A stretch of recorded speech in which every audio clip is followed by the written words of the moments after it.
सन्मान्य राहुल कुलजींनी जो मुद्दा उपस्थित केला की सोशल मीडिया प्लॅटफॉर्मचा उपयोग करून कुठल्याही पुराव्याविना बदनामी करणे हे खूप मोठ्या प्रमाणात वाढलेलं आहे आणि समाजातल्या सगळ्या स्तरातल्या लोकांना त्याचा सामना करावा लागतो, महिलांना तर विशेषतः करावा लागतो।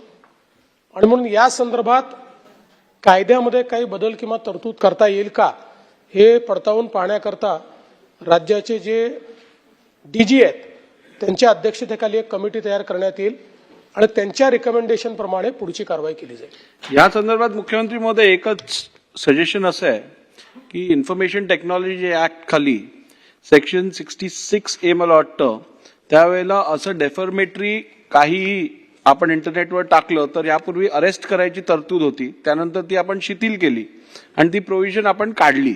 तर आता ही वाढतं प्रमाण बघून तशी प्रोव्हिजन परत आणण्याची गरज आहे का यावरती परत लक्ष देणं आवश्यक आहे। मुळामध्ये आपल्याला कल्पना आहे की हा जो कायदा आहे या कायद्यामध्ये सर्वोच्च न्यायालयाने काही त्याच्यामध्ये निर्णय दिले आणि त्या निर्णयांमुळे एक प्रकारे या कायद्याची इफेक्टिव्हिटी कमी झाली आहे।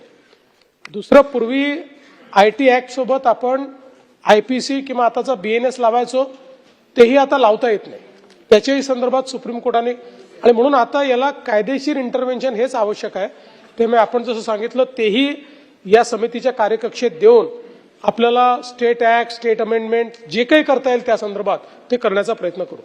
CEN न्यूज देश प्रदेश की ताजा तरीन खबरों के लिए CEN न्यूज को सब्सक्राइब करें और रहें पल पल की खबर से हर पल बाखबर।